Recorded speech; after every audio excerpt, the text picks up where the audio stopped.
Hello and welcome to tonight's show.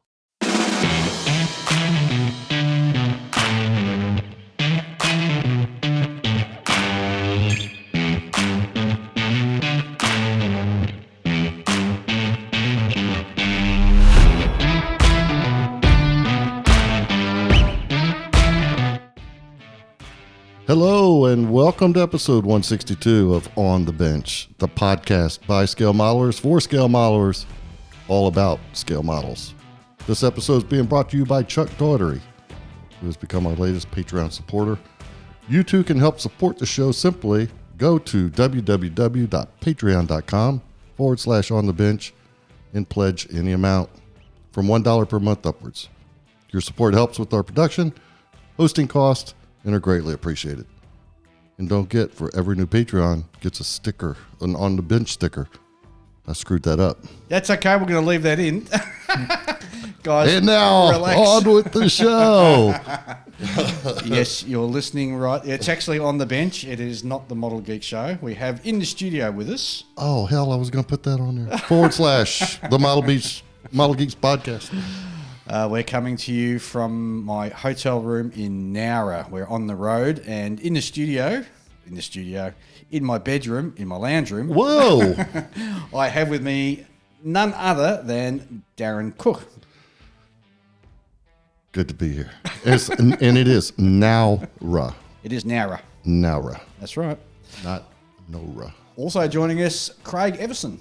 Good evening, how are you? That's all right. Just pick that microphone up and put it right in your mouth, and that's better. There you go. That's what they all say. And last but not least, we have the infamous or famous, sometimes in his own lunchtime, Ray Davis. G'day guys, how are you? Good. And again, you need to put that microphone right Yep. near your mouth, dude. So Yep, bring get it in up there. Do I have to? Yeah. Podcast newbies. All right. Oh, I'm so sorry.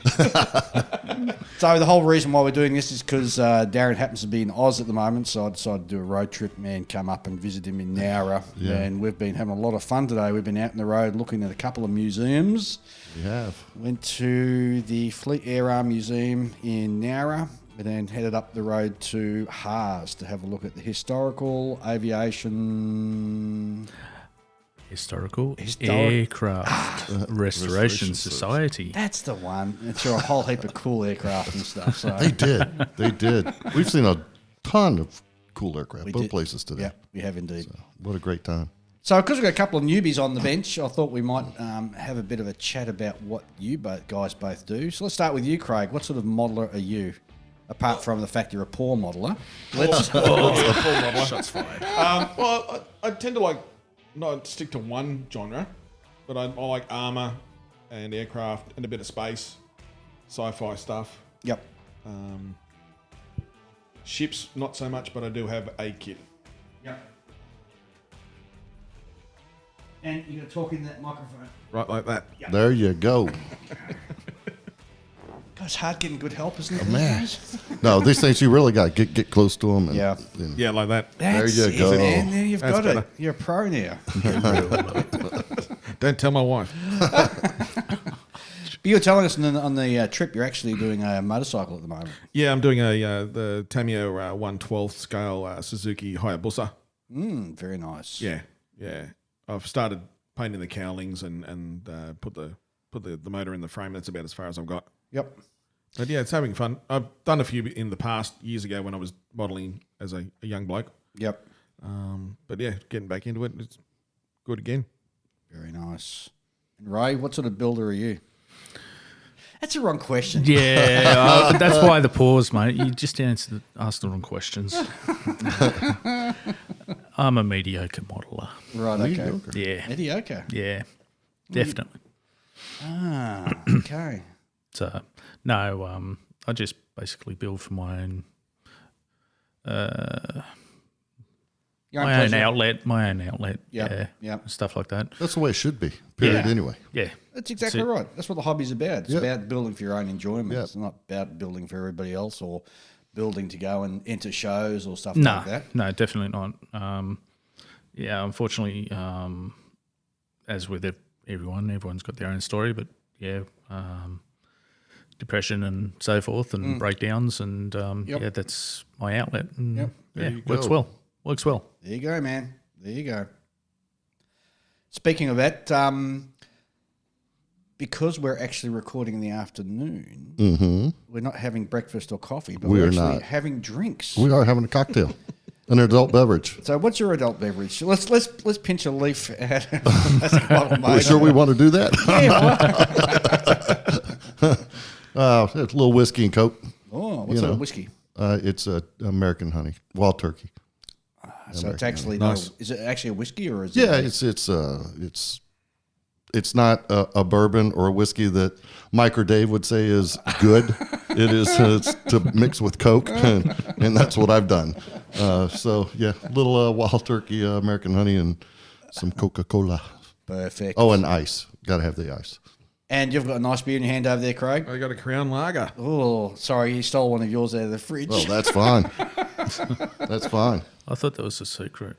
Well, I opened the fridge up. Well, I said, it's a secret till I see it in your hand. You can, Oh well. you can have one of my beers, or you can pinch one of Darrin's. So he goes, I'll have Darrin's. No, it's all good. And I've got a Sapporo beautiful premium beer, nice Japanese one. So, oh, hang on a second, that shouldn't be coming in. Just let me mute that one. There we go. So, what have we been doing today? Let's have a bit of chat and let everybody know. So, first of all, went to Nowra Fleet Air Arm Museum out at HMAS Albatross. Thank you. Albatross. Yep. And what did you guys think of that? Oh, it's so I kind of equate that to the little museum we have in Pax River, but this one's much nicer. It's I love that everything's inside. Yep. I think that the aircraft are in great shape that are sitting in there, and the fact that we walk in there and the first thing you see is a Gannet in pieces, and that they're working on it. It's a working museum. They're doing stuff to keep them that way, and I thought that was great. No, it's a great museum. It's not huge. No. But the stuff they have in there is really, really good. And you'll actually only find aircraft in there that were flown by the Royal Australian Navy, hence the reason why the museum's existence in the first place. But, things like a Sea Fury there. Yeah. There's a whole range of helicopters from a Sycamore through to a Huey through to, what's the other one? Seahawk. Yep. A couple of Sea King, another one the there. Sea King. Fantastic. And, of course, two of your favourite aircraft, Darrin. Two of my favorites. Oh, well, the A4s, the scooters. They got that. They had the twin seat the and the single. TA4G and an A4G both sitting in there. Yeah. Yep. And great. One of them, the TA4J looked like they could pull it out, start it, and fly it. Didn't it? Yes. It did. Of course, the A4G, missing a motor, it looked like had the intakes covered, but it was in great shape. Well, that's what you get from actually having aircraft in the hangar and not sitting outside, sort of Yeah.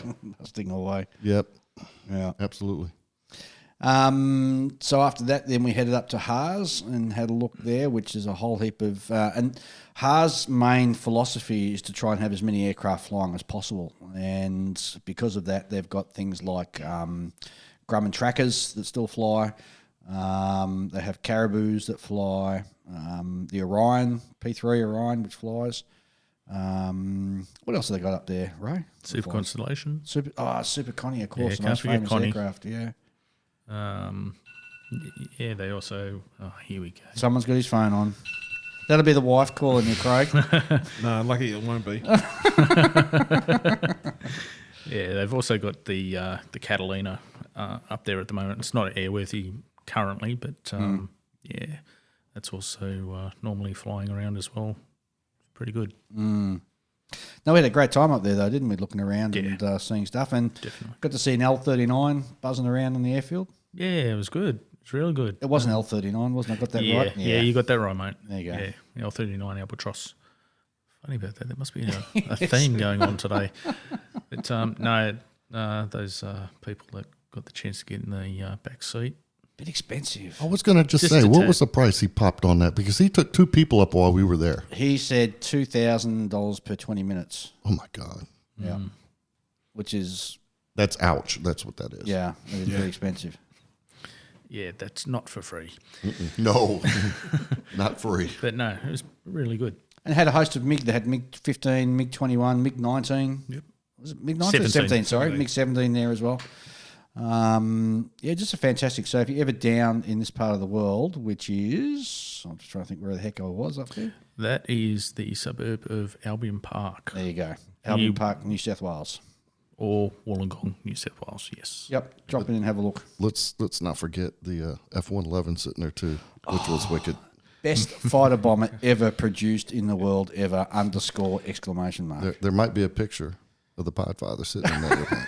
There might even be two, actually. That one needs to make its way to the I'll put that on the Facebook page. There you go. Although there was a pretty good photo from Albatross of a certain host member. Oh, yeah, my fat ass in front of her. We'll put that out there too. Why not? Well, why not indeed? Why not indeed? So let's have a quick chat about what's on everybody's bench at the moment. We'll start with you, Darrin. Oh, what's not on my bench? Well, obviously I'm here for the next 3 weeks, so not much here. Back home, my H60, the Kitty Hawk H60, I brought back out. So I'm working on that off and on. That's not something that I'm trying to do in a hurry. So it just kind of, whenever I feel like working that, I yank it out. Two that I do need to get done in, one is the Ming F4E, right, which I'm doing for nationals in Texas Air National Guard markings. And that'll look really sweet when that's finished. And I hope so. Yep. I'm really looking forward to getting this one done. The kit's great. I've done the Tamiya F4. What's interesting, last night we had a long conversation about the difference between the Meng and the Tamiya one, and you're having built both. Yeah. Your recommendation is there's not much between the two? I think they're both a joy to build.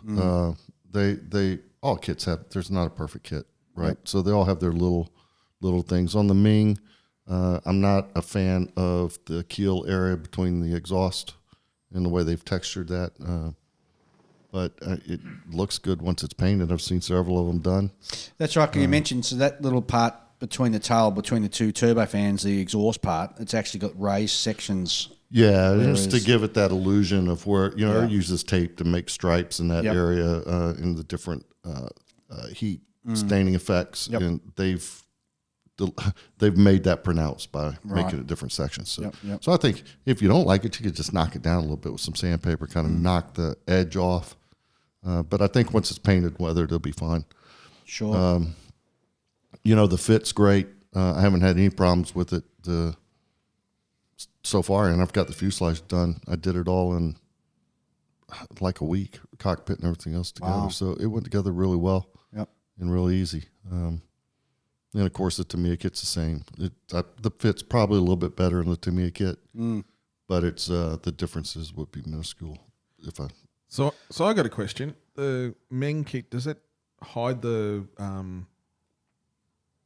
fuselage join like the It does. Tamiya kit? It does. So it's got trying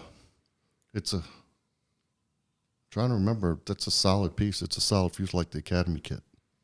Let me go back and think. Yep, it's a solid piece. The thing was the new Zukimura kit Yep. had the drop-in section like the Tamiya. Yep.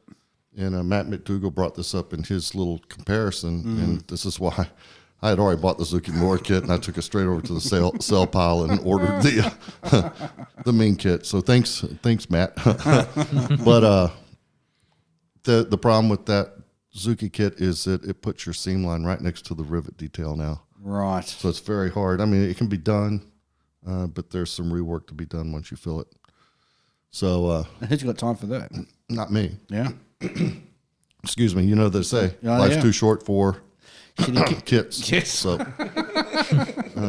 yeah. So no, great kit. And then I've got the Hasegawa Hasegawa Legacy Hornet that I'm actually doing for the Mid Killer Group build, and that's going to be the VF-81 Mongo's jet from Saratoga that shot down the MiG during Desert Storm. So.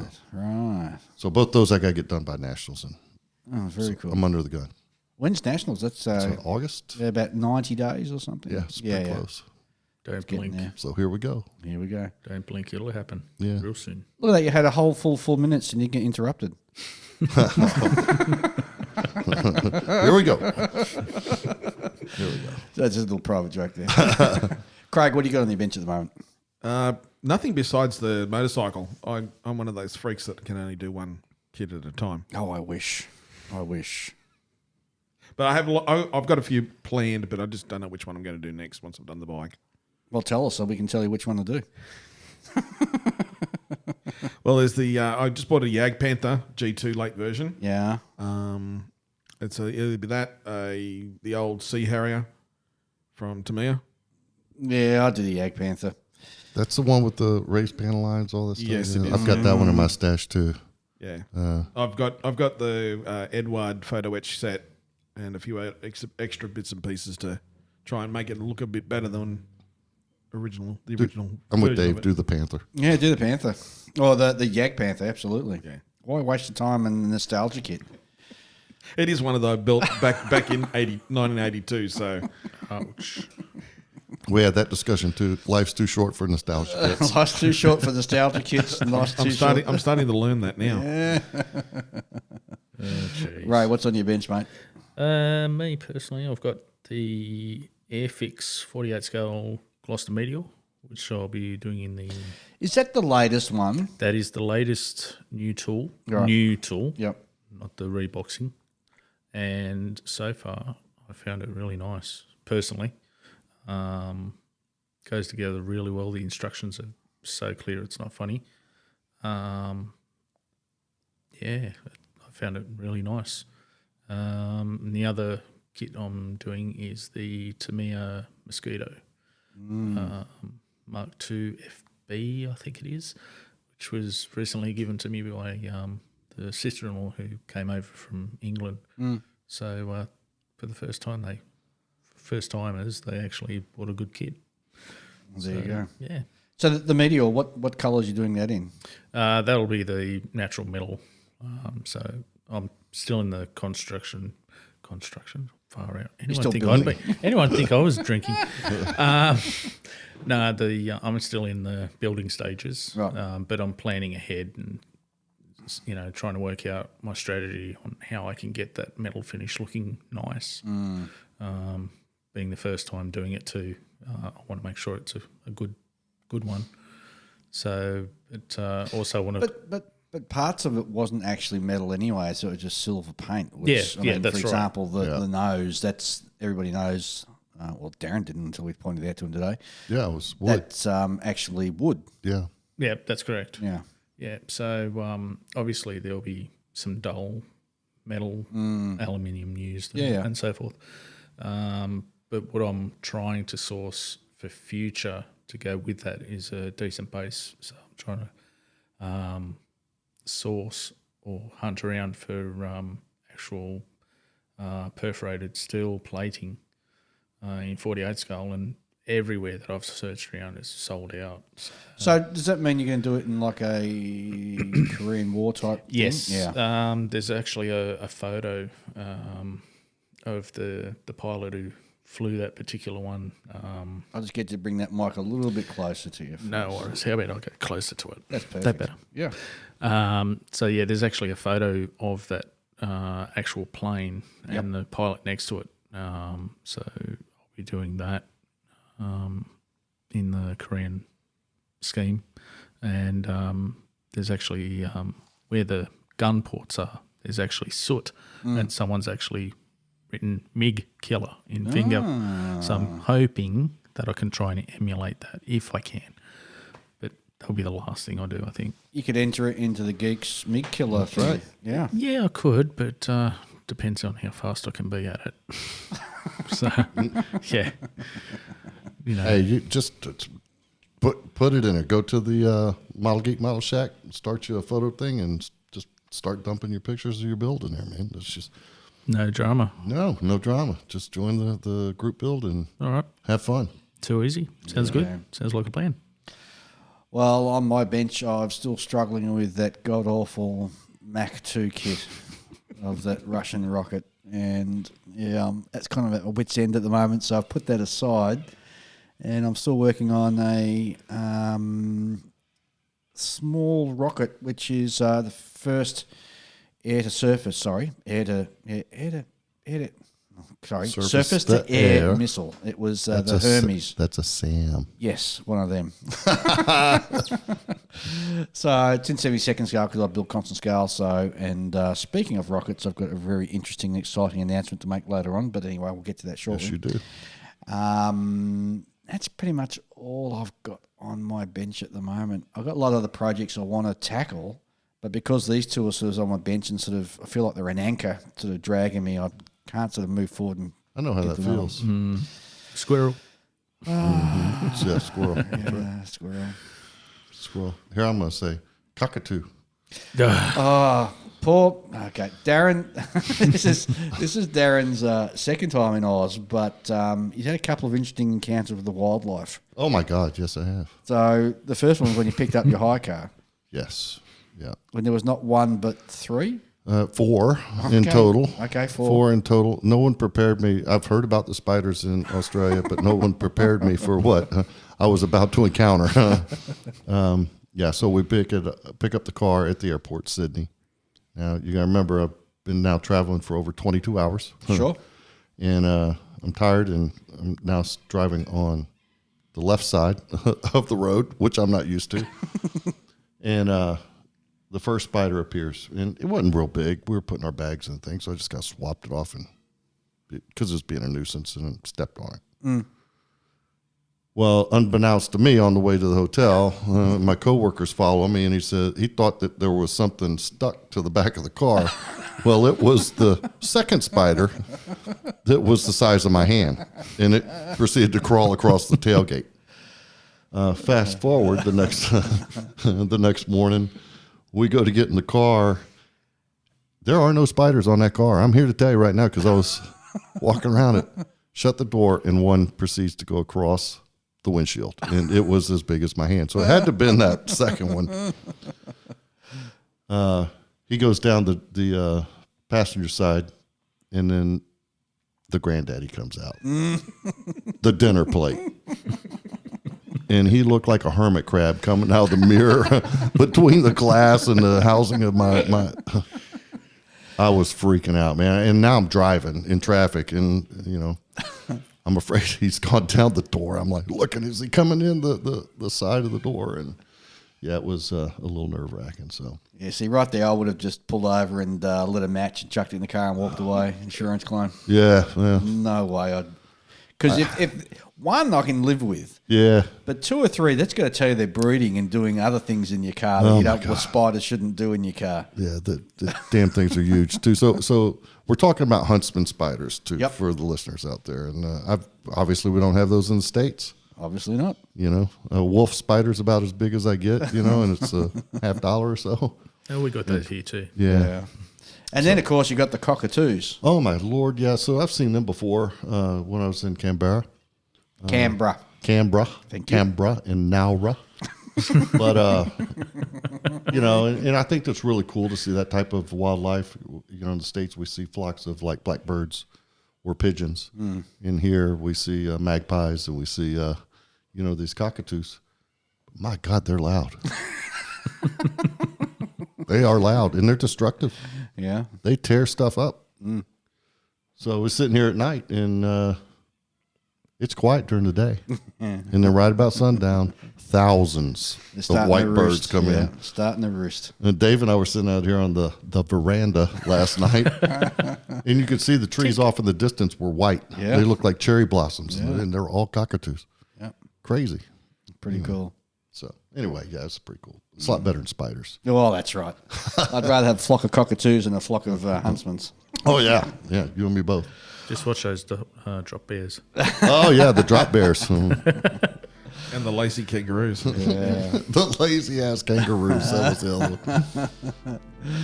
All right, we're going to take a quick break, and we'll be back with more very shortly. Hi, I'm Scott, the creator and owner of the Scale Modeler Supply, Australia's largest manufacturer of hobby paints.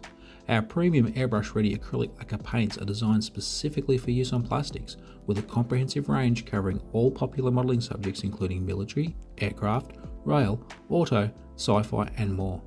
And not only that, but we also have a wide selection of essential hobby tools and now Infinite Colour, our new range of water-based paints for miniatures. So to check out our range and to find your closest retailer, please visit our website at scalemodeler.com.au.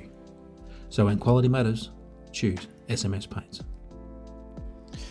And welcome back to the show. And for this episode, we don't have the Falcon writing in to decide to give the Falcon the week off.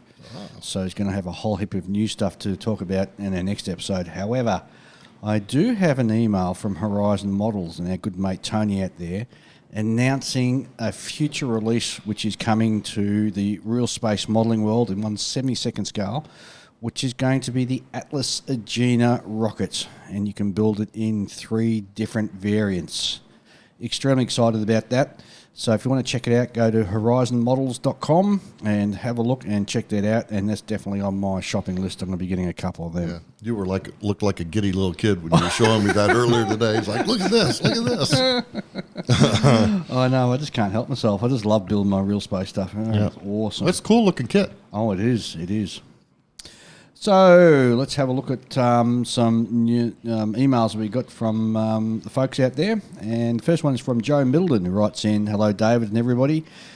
Just wanted to write in to say how much I enjoyed the Paul Budzik interview from our last episode. It was really great. I should hopefully be in Melbourne for a few days this winter and hoping for some coffee shop recommendations. I'm staying fairly close to Metro Hobbies, where I hope to pick up a 1/24 scale Aussie muscle car or 2.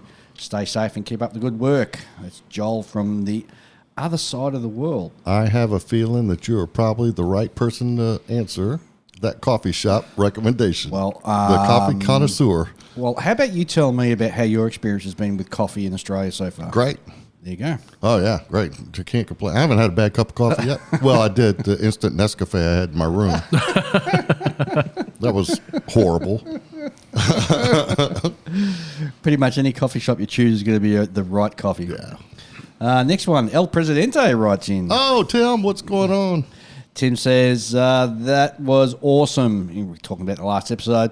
I followed Paul for years, both on his website and his vids as well as his builds.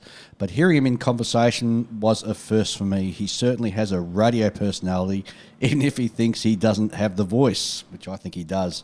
He's got a fantastic voice for radio.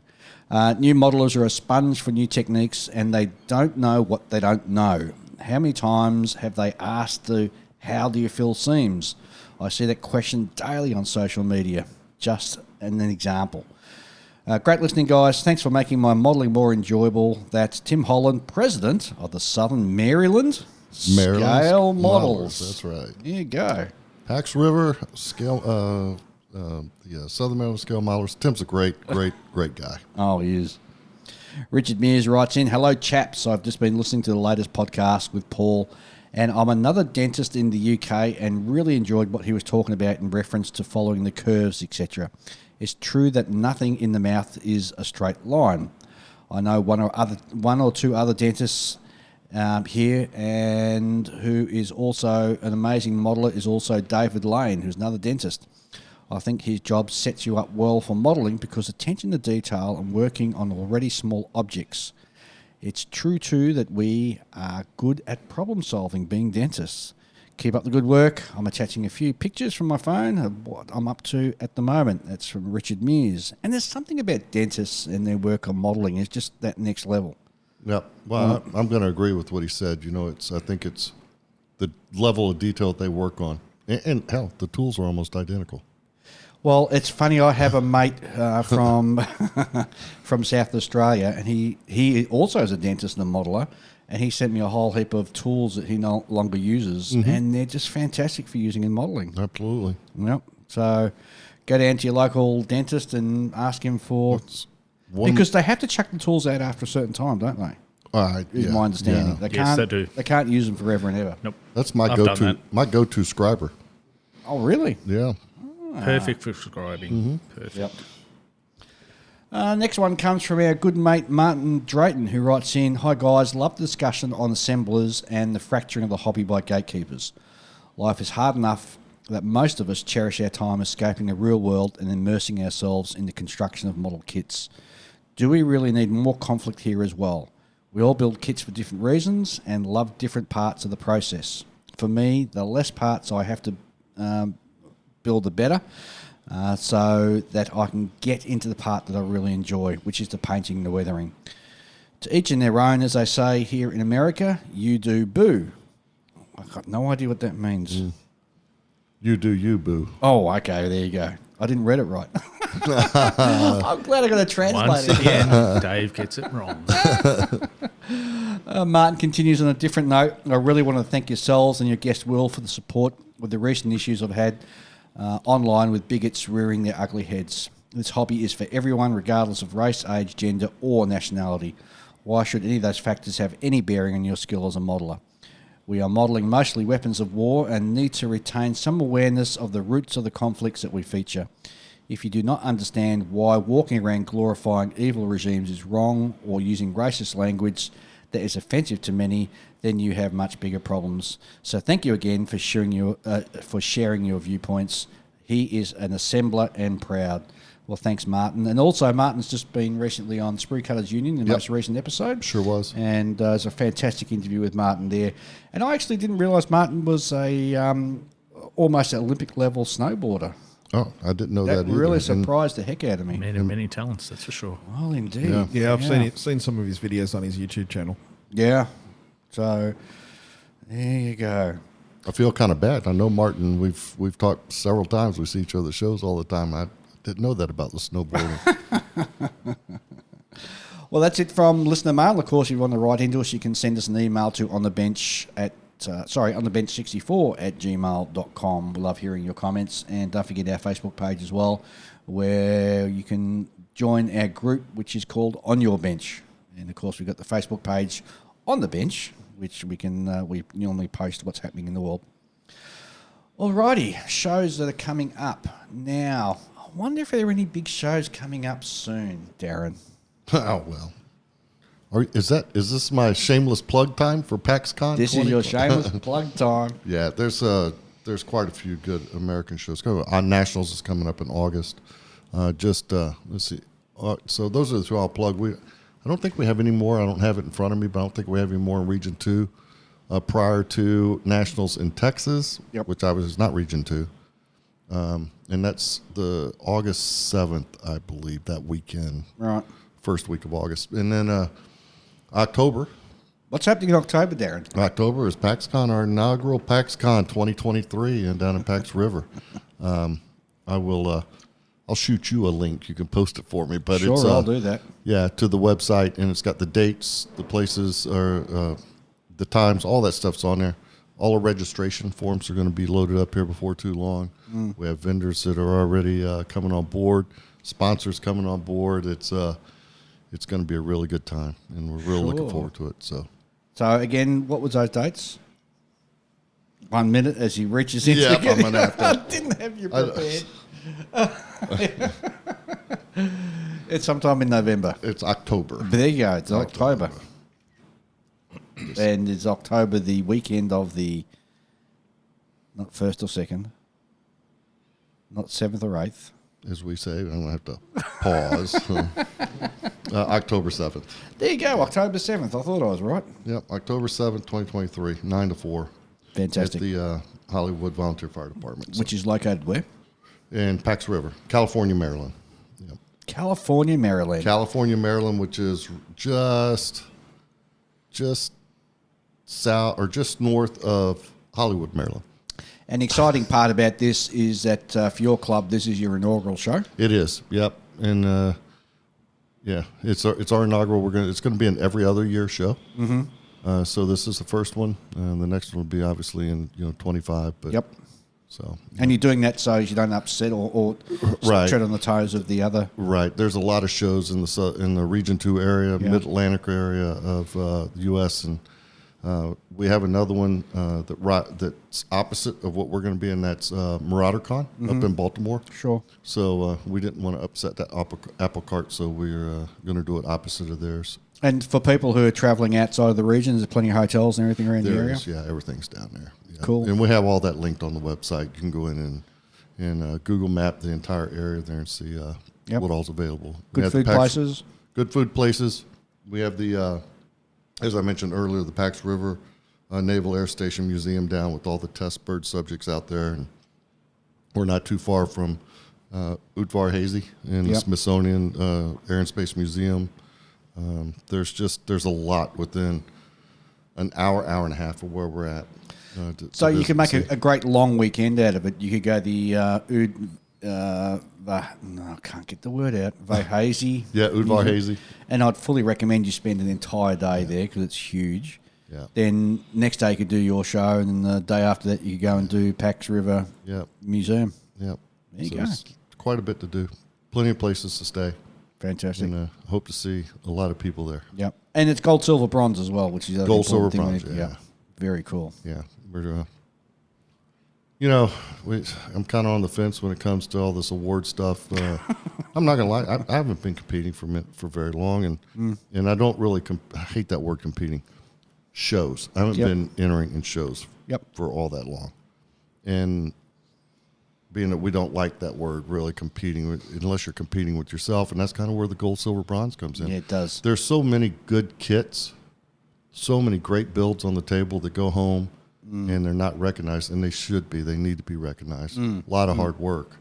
And not saying that we need participation trophies. That's not what we're going. Gold, silver, bronze isn't participation because if you're still not at that level where you've got your basic construction right to begin with, you're not going to progress on to winning anything. Yeah. And we're doing some other little things. We just had a bunch of little Post-it notes made up, and the Post-it notes have check marks, the little check boxes, seams, alignment, decals, paint, whatever. So whatever's wrong with the kit, we check it, we put it on there. And then we're going to make our judges available for 15, 20 minutes afterwards. Cool. So they can come up, people can come up and, talk to the judges and find out what was wrong. It's all about making folks better. Yeah. Helping them improve. That sounds good. Isn't that what the hobby's about, though, to be able to do that? You have a show in which people can come and present what they've made. Yeah. Where they're competing against themselves under that gold, silver, bronze sort of standard. Mm-hmm. And then there's the opportunity and the critique given there so they can help them progress and move forward. Right. So I wish I would have had that, people to help me, and I do with my core group of friends now. Yeah. But when I was younger and was trying to get better, who was there to help me do that stuff? And judging is really the way you do that. That's the only way you do that at the moment. And you have to be able to, But on the flip side, though, be ready to take some constructive criticism. If you're going to come say what's wrong, take your blinders off and look at it from, that level. So Yep. you got to be, and I think it'll be good. So, Well, I'm very excited about it. I'm looking forward to it, and I can't wait to hear and see pictures from the show. So it should be really cool. I'm just spewing that I can't be there in October, but unfortunately I'll be in New Zealand at their wonderful nationals over in Auckland this year. So, and I wish I could be there for that one. That's a long ways to go, though. Yeah, it is. There's a long ways to go. Although offline, we were sort of talking about maybe Japan, because I'm just looking at what Julian's over there at the moment. I think he's in Korea at the moment, sort of flipping his way back. And oh man, I've just got to get there. I think we need to get it. Put a group together. We need to put a group together, yeah. That'd be a lot of fun. In the old days, in the air show in the US, the big one, Oshkosh, aviation enthusiasts used to all get together and they'd actually hire an aircraft from Australia and fly direct to Oshkosh. They still do that. They still do that? Yep. Well, there you go. Well, that doesn't help me. Well, no, but what I'm saying is, for Aussie modelers, maybe we could do that and hire an aircraft. Well, there's plenty of commercial flights anyway. So yeah, Yeah. it's a little bit further for us to come from DC, but I think we could. That'd be a lot of fun. Do some shopping. Oh yeah, shopping. But as we discussed, mentioned to each other, would we do it during the toy show like they're doing now? Yeah. Shikazawa. Oh God, I got that name wrong again. Yeah. Shikazua. Come on, you can do it. No, I can't do it. I wish I had Julian here too. Oh God. I can hear him correcting you too. Oh yeah, I hear it right now. He'll be yelling into the phone. All right, guys, another short break, and we'll be back to have a chat about some other stuff very shortly. Hey everyone, it's Chris at Inside the Armour Publications. I'd like to tell you about what I've got going on at ITA pubs right now. First, I've got a huge restock from Tetra models, including the Coyote TSV, Jackal 2 and M1278 Heavy Guns Carrier PE sets. The Akagi PE set for the 1700 Hasegawa kit is back in stock. I've got new stuff coming from Wingsy kits, including a restock of their ever popular BF109s. And also I've still got plenty of copies of Models for Ukraine Volume 2. Please do buy that if you would like to help with humanitarian aid for Ukraine. In addition, I've also got the F4, 148 and 172nd decal sets for 13th TFS at Udon Air Force Base in the late 60s, which are fantastic for your 172nd or 148 Phantoms. So head on over to InsideTheArmor.com or check out ITA discounts on eBay to find out more about these great products and how you can get your hands on them. And welcome back to the show. And I thought for our topic today, we might talk about how museums inspire us to actually build, given that we've just been through. Would be timely. It would be very timely. And just walking through, looking at those Neptune aircraft, I've got to say, I have got the bug to build one. And in fact, so much so that I went and actually bought one of the books at the Haas museum there, and I'm thinking, because I'm bugging you guys, I'm walking along saying, who manufactures the this in 72nd scale? Who manufactures this in 72nd scale? And we were sort of racking our heads. We think it's Hasegawa. 72 scale. Yeah.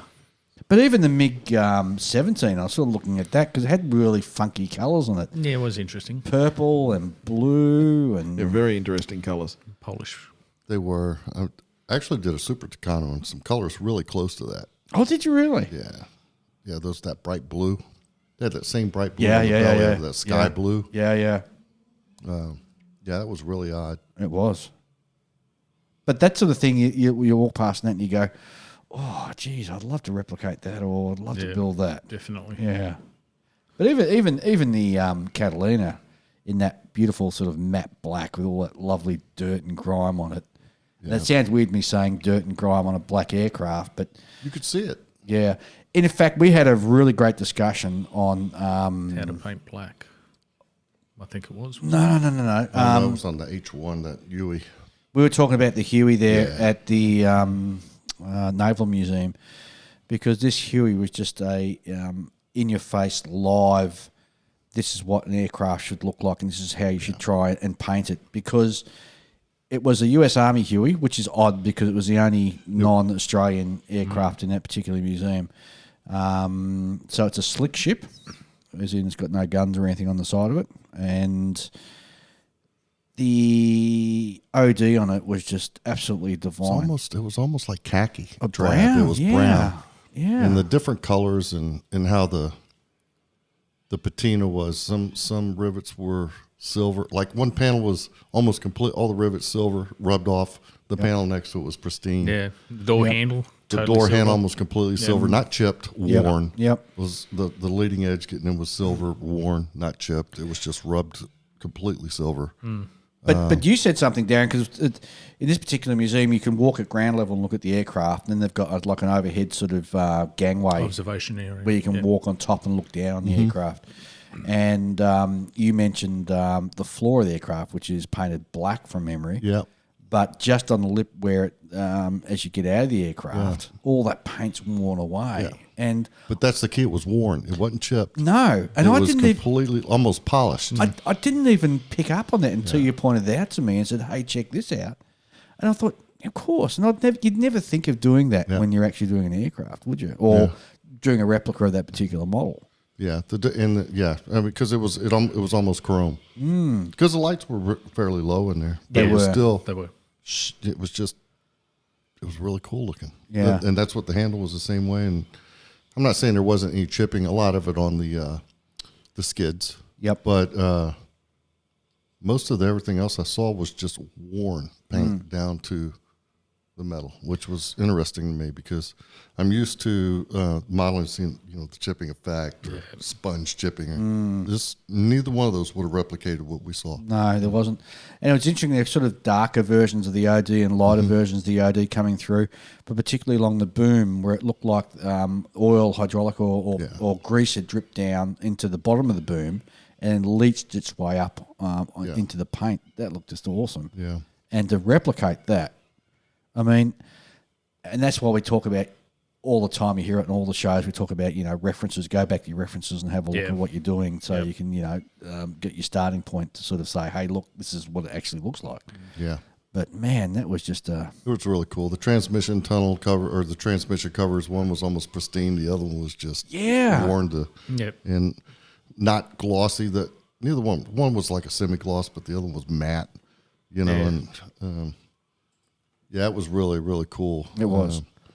And here again, I took a really good picture of the top of that thing. I'll shoot that up in all of our groups for folks to see. But it's really cool looking. And Ray pointed out the mesh. Yeah, that's right. Yeah, near the rotor head. The rotor boom. Area there that you think would be wide open, but they had that mesh. And, that's just another cool little detail added that had some interest to it. The paint effect on it. Mm-hmm. That would be awesome to see someone do. But there's also a trip hazard when you're looking at aircraft in a museum or tanks or anything for that matter, is what's the restoration been and what sort of paint have they put on it afterwards. Whether they had available. Yeah. But that helicopter looked like it was untouched. That was the real deal. It looked like they had flown it in and set it there just as it had come out of service. It was not repainted. It was beat to hell. Nope. But even the Gannet, which I think is one of the most beautiful aircraft ever built, because it just looks gorgeous, because it's so damn ugly. It has to be gorgeous. So ugly, it's gorgeous, yeah. Even that, you can see there's sort of worn effects, and they haven't really gone into it. And it doesn't look like it's had a full repaint at all. So it looked gorgeous. And there's sort of worn effects in there. Not as much, a little bit more subtle than what we saw on the Huey, but certainly it's there. Yeah.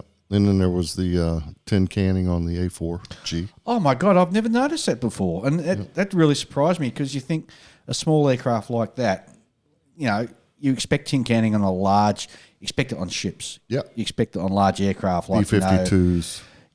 Lancasters and all that sort of stuff. To see it on the A4 sort of blew me away. Yeah. The H-60's got some tin canning on it, too. Did it really? Yeah, it does, where the tail boom meets the fuselage. A couple little areas where you'll see it, but yeah. Huh. And the ability to replicate that is just, Yeah. I don't know how that paint, it's got to be some sort of paint effect. I think it could be done. Well, I've seen guys, ship modelers, try to do it with painting, and they do it in shading to try and replicate it. But, it's hard. Yeah. And it's really hard, especially in that scale. I've also seen it where they've tried to skim out parts of the hull. Yeah. Make it look like sand it out. Yeah. Lightly sand it Yeah. out. I thought there was a YouTube video that Plasmo had done where he did some tin canning on some wings. I have to go back and look at it, but I think he replicated it as well. I'd have to go look at the videos again. But Dave's thinking about it now. Yeah, the difficulty with tin canning though is, and for those of you who perhaps don't understand what we're talking about, so tin canning is where you're looking at the metal sort of popping and sitting proud. Yep. Stressed. Yeah, that sort of stressed look.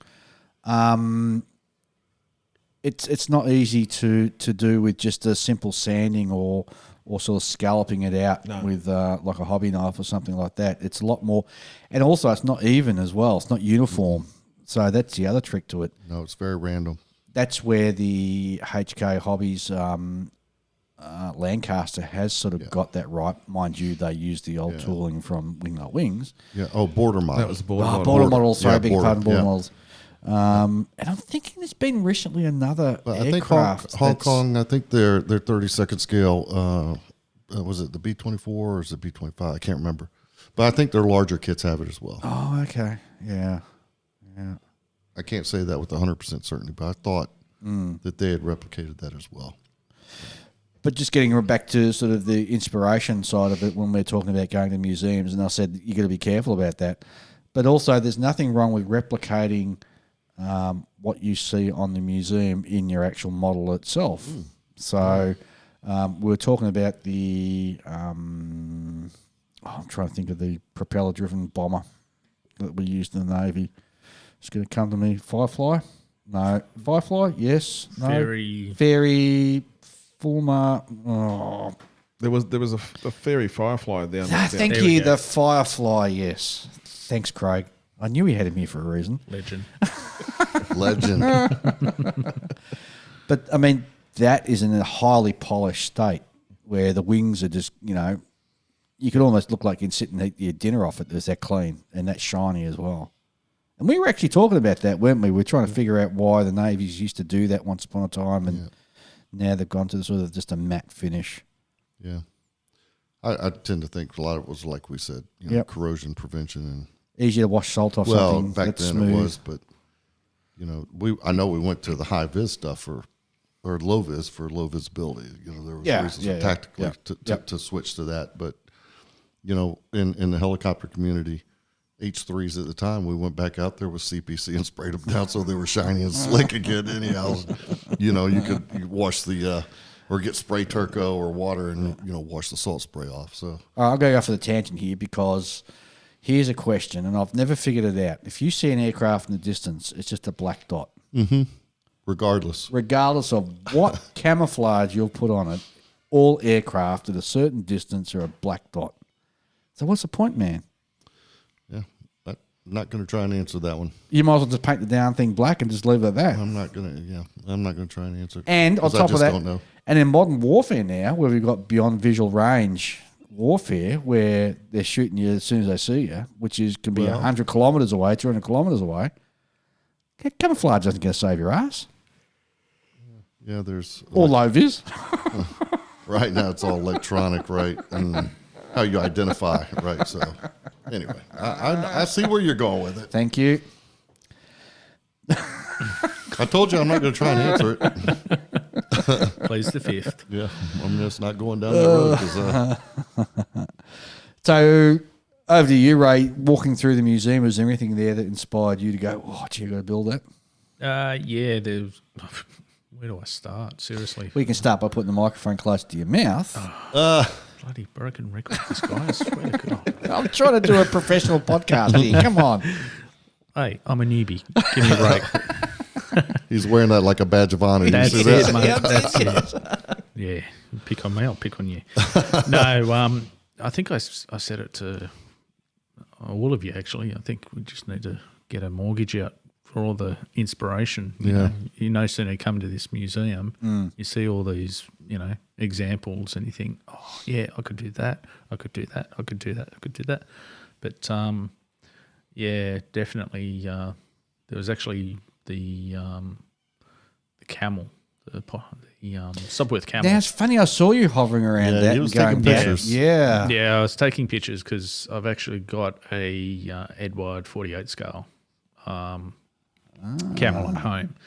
So I'm going to obviously use those photos for reference, inverted commas, but also over at Haas with the Catalina as well, taking notes of the front section, the little front window at the nose is different to the Academy kit. So working out, okay, so that's different. How am I going to replicate that? So yeah, definitely food for thought in both those areas. Mind you, the poor old Catalina was hidden under a whole swathe of scaffolding. So Yeah, it was. So it was just a case of, take photos of what I could, sort of thing. Sure. But it'd be good to see that in the sky again, that's for sure. But that's going off in a tangent too. Nothing wrong with tangents. Yeah, no, but yeah, definitely a lot of inspiration for sure. For sure. Craig? Yeah. The actually the Seahawk look like it's something that I'd like to try. Just trying to get a Kitty Hawk kit is now going to be the. Where do we go, Darrin, for building Seahawks now? You mean work? Oh well.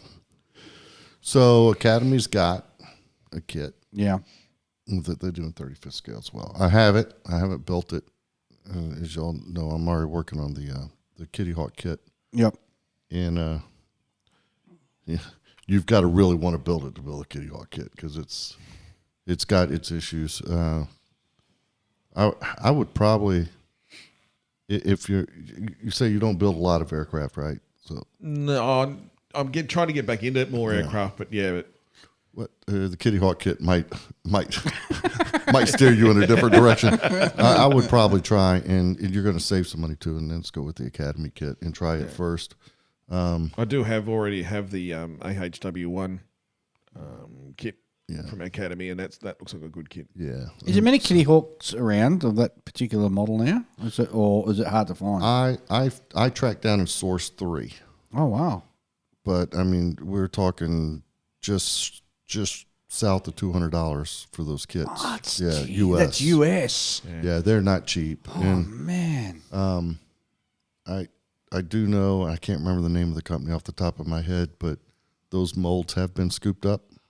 So we may see in the future those kits come back under different branding and hopefully with some corrections to them. But where do we go without them now? You're either going to pay for them or you're going to try something like the Academy kit. And here again, I wouldn't go out and source a $170 kit to just try overweight. Not when I can get other things. I know there's a 70-second kit out there too, if I'm not mistaken. I think Hasagawa did one. I think doing that in 70 seconds will drive me nuts. Might. It depends on how crazy you want to get with the cheese whiz and when it comes to detailing, right? It's true. You know, it really does. So The only other inspiration I've got would be the cat as well. Another Catalina man. Yeah, my grandfather was a mechanic during World War II on them. Right, sure. So for 11 Squadron. So I've got a scheme for 11 Squadron. What scheme was that? It's like a tricolour, almost like a camouflage colour. Really? Is that the blues, the dark blues, light blues? No. It's like a black and a khaki. Yeah. I happened to pick up a set of Nova scale decals for it, and that's one of the reason I got it because it's got that scheme. Yeah. For 11 Squadron. So do you recall where they operated out of when they had that scheme? 11 Squadron, I believe, might have come out of Cairns. Right. Okay. Right. Yeah, it's either Townsville or Cairns. So they're flying long range missions. Yes. Yep. Yep. Super cool. Gee, I'd be really interested to see that tricolour. That's got me interested now. I can send you the Yeah, you can. Yeah, absolutely. picture for it. I'd like to see that myself. Sounds interesting. Yeah, I'm pretty sure it's a tricolour, or it's 2 colours: the black and the khaki, with the white on the keel. Yep. Interesting. Yeah. I got a hankering for doing a scooter. Yeah. Such a great airplane to build. There's so many different things you can do with it. So many different schemes. Yeah. So many different countries used them. Yeah. So there's so many different liveries. Well, Ronin Graphics, exactly, which is an Australian company, they're just doing a new release of Skyhawk stuff. So Remember, they had some Kiwi markings too. They Australian did and indeed, Kiwi yeah. markings. Released them. yeah, well, we actually sold our Skyhawks to New Zealand, and then New Zealand came and flew them out of Nowra, where they used to fly out of anyway. Don't get me talking about defence and stuff we did in the past. I get really angry. But yeah, you're right. But I'm really intrigued doing the gloss version of that sort of sea grey. Yeah, that looked not sea grey. It was No, that was a ghost grey. ghost grey. Yeah. That looked really cool. Yeah, it was I've got the Airfix kit in 1/72 scale, but I'm started actually for the Geeks group build. But when I looked at the engine, Hang on, you're on the bench now. Don't talk about the geek stuff. Come on. when I looked at the exhaust you nozzle, talk about whatever you want to talk about. thanks, Darrin. There was a blob like that had been mismolded. Yep. So I sort of Well, put from it aside. Airfix, really? Yes. That surprises Yes. me. So, but now I've just received. Now. I've just received the res kit upgrade for the. Oh, for there the you go. Engine, so Cool.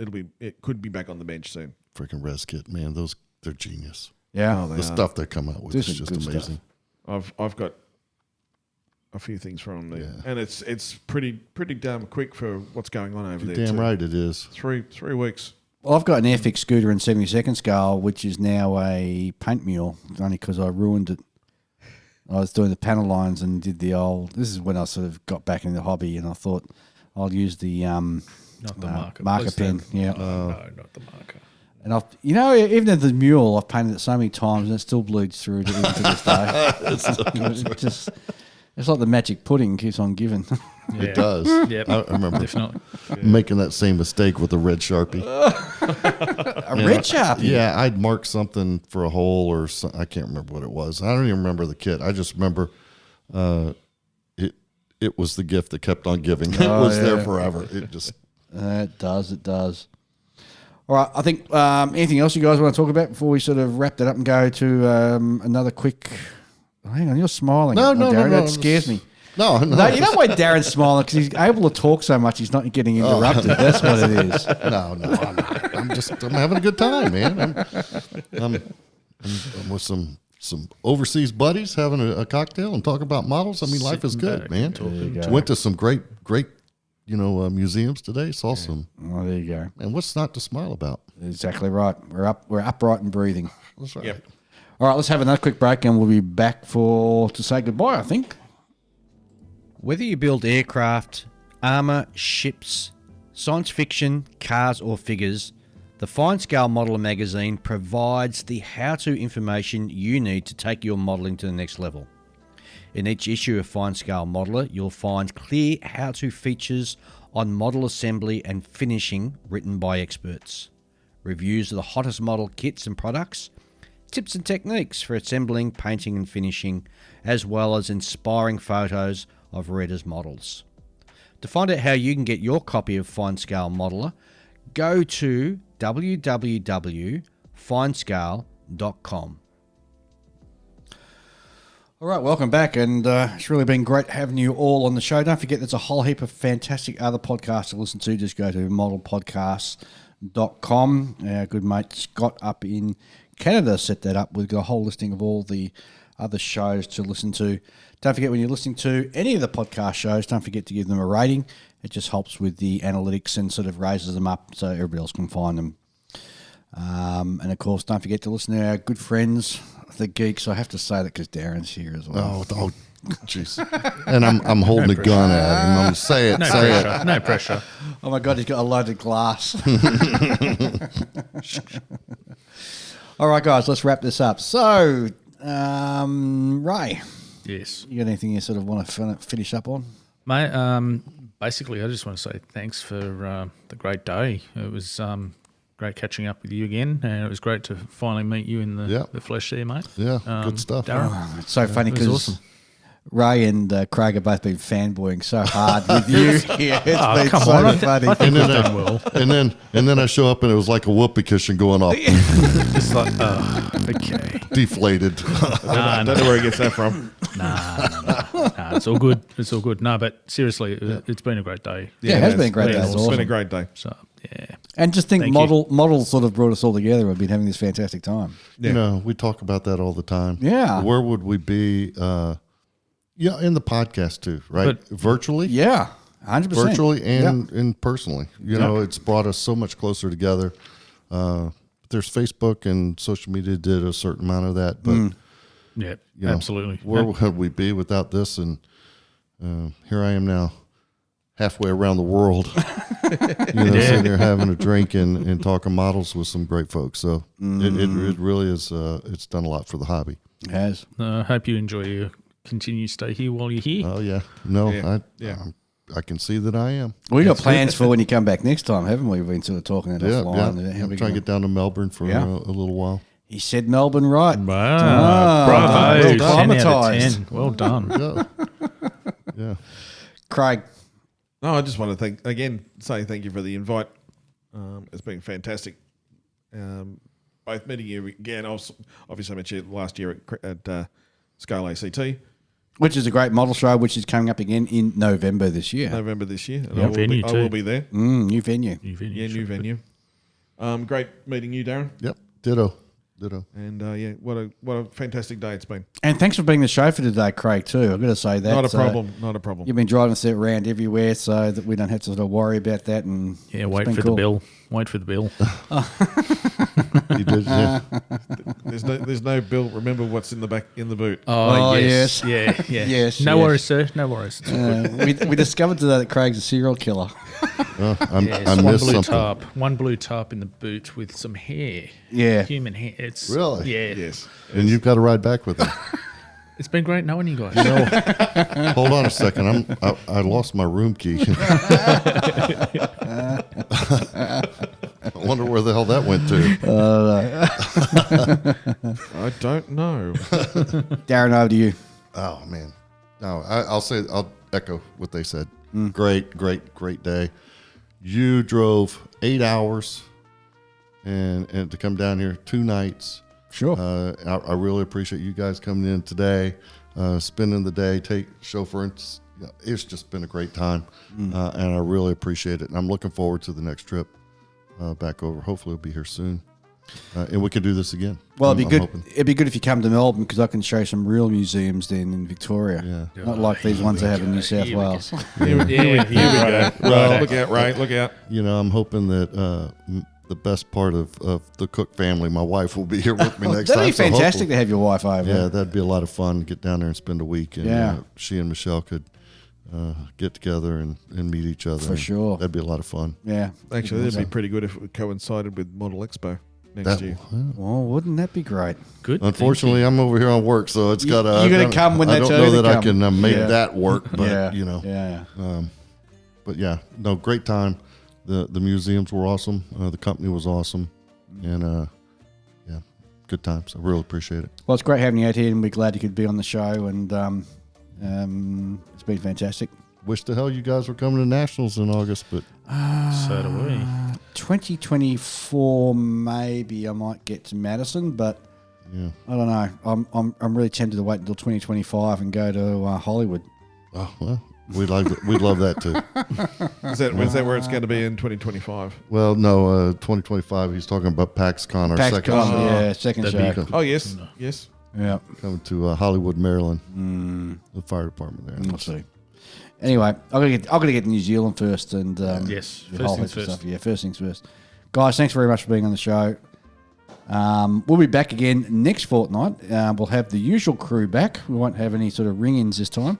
And hopefully Julian would have returned from his trip to Japan and Korea. So we're going to be having an in-depth dive and discussing what he found, what he lost, and what sort of trouble he got into. So I'm very familiar with the Seoul hobby shops in Korea, and yeah, I'm anxious to hear about Japan. well, myself. I'm anxious to hear about Japan as well. So yeah, I'm really keen for us to get together and get a group over there. That should Yeah. be super cool.